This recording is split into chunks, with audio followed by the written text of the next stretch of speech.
everyone, and happy Saturday. My name is Callie, and this is another weekend of Clarinets, Cats, and Coffee. I got my clarinet. Wait, Luke is... I don't know where Luke...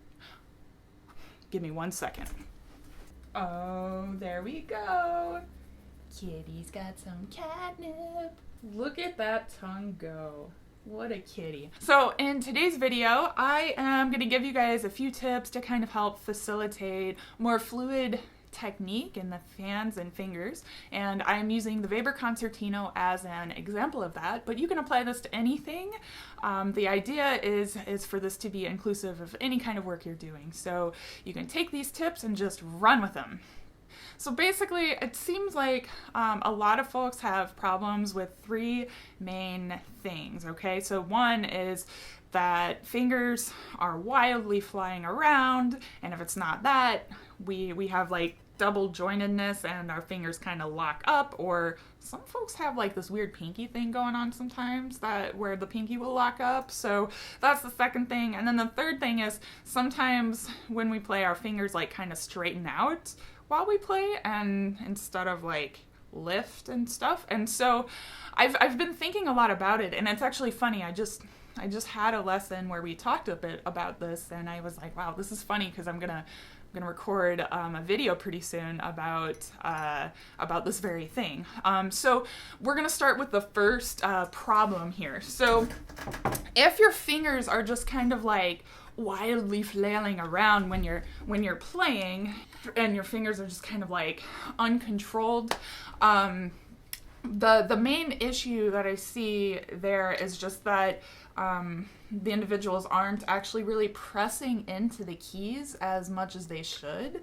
And I remember vividly once in a lesson with my teacher, Julie DeRoche, and she was like trying to express to me how much muscle I really need to start to utilize in my hands. And she was like, okay, give me your arm. And I held it out, and she was like pressing into my arm with her fingers, and I was like, whoa, okay, so you like really do have to press into your instrument. So that's the first thing. Make sure you're really gripping the instrument and pressing into the instrument. So this brings me to the second issue. So sometimes when we start actually using enough muscle and we're really gripping the instrument, sometimes our knuckles kind of do this like backwards thing. We press so hard that our knuckles kind of invert, or if you're one of those pinky people, you'll like press into the key and this knuckle will go inverted. So you might be pressing hard, but your knuckles are just out of control, right? So if that's the problem, there are a couple of suggestions that I have for you. So one thing is, if your pinkies, first of all, if your pinkies are locking up, then you're probably holding your arm too sideways, something like this, instead of more horizontal.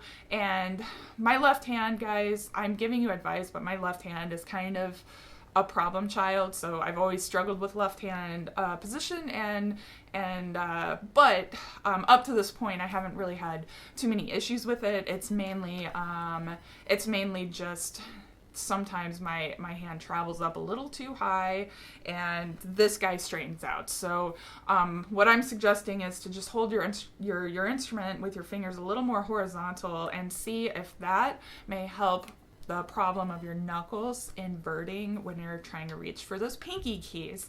And the second thing I suggest is, if you have a problem with like the first knuckles actually inverting when you play, like you're pressing and your knuckles are actually inverting like this, that actually really hurts to do that.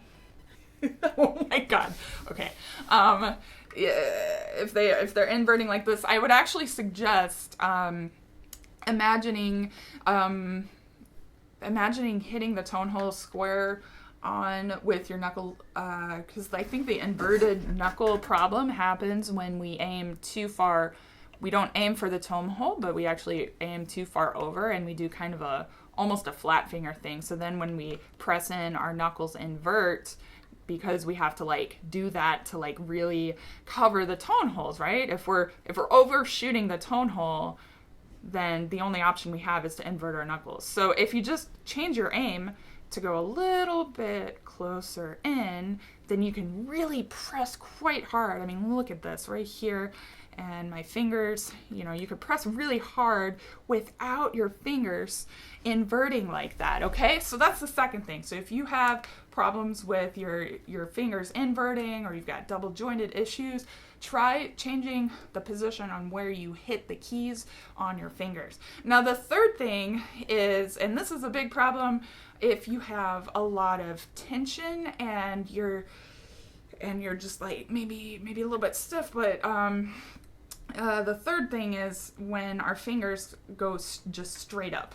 And the problem with that, of course, I just said, is tension, but also lifting from this knuckle, the second knuckle here, instead of lifting from the back knuckle here. And so I have found that if I am better at actually pressing into the key, when I relax my fingers, it will naturally just lift up from back here. So you could try that, like just press into your thumb and then let go.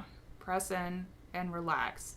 Your fingers will naturally lift from back here. But if you're not putting enough pressure on the tone hole, you're gonna have to naturally just kind of straighten out your knuckles to get everything lifted up. So it's a combination between using enough pressure and relaxation to get your fingers to move at the same time and move very accurately as well. So give those tips a try, okay? So one is the first thing, if your fingers are wildly flying around, try pressing a little harder into the keys and let your fingers kind of relax as they lift up. The second thing, if you're double jointed, just change the position of your fingers and where you hit the tone holes. And then the third thing is, if you are a person who likes to straighten out their fingers, then try actually lifting from this back knuckle up here. And again, that cycles back to step one, actually pressing into the key and then relaxing when you want to lift it rather than actively lifting it. So my final thoughts here is that your speed and agility will follow when you have proper technique. So if you're battling one of these three problems or a combination of all of them, this isn't going to get fixed overnight. You're not going to have perfect technique in one session. You have to do this a little bit every single day. And this is where scales really come in handy, because you can do speed training on your scales, start very slow, where you can really think about how you're using your fingers to press the keys and how you're lifting and where you're lifting. And hopefully over time, when you're working through your scales, going from slow tempos to fast tempos, it'll become more automatic as you speed up the tempo. But it's really important to spend a lot of time in those slow tempos so you can think about all these things at the same time. So if you like these videos, please consider becoming a patron of my channel. I'm going to include a link below where you guys can check it out. I've got a bunch of stuff. You can become just a patron at $3 a month, or you can join the masterclass level. You can get private chats with me. The coffee chat level has been really popular. We meet once a month and we just talk about clarinet equipment and music and all kinds of other stuff with other patrons over Zoom, and that's been a good time. So please consider helping out my channel. That being said, I'd like to thank all of the patrons who are currently supporting my channel. I really appreciate everything you guys have done for me, and I love your enthusiasm, and I love hearing from you on a regular basis.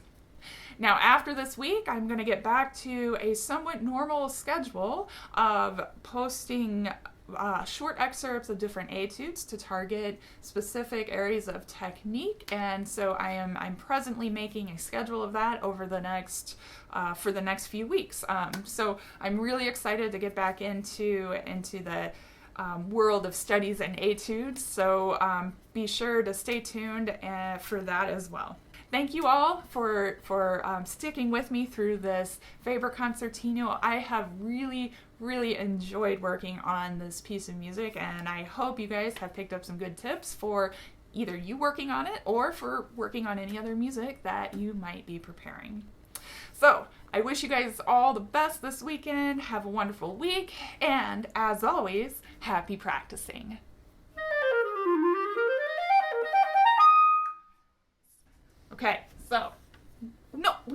go after the... I just put... Luke, come here. Yeah, you do. Okay, I think he's stuck. There it is. It's right there. Oh, there it is. Yes. Okay. Okay, look at that. Isn't he cute? Okay.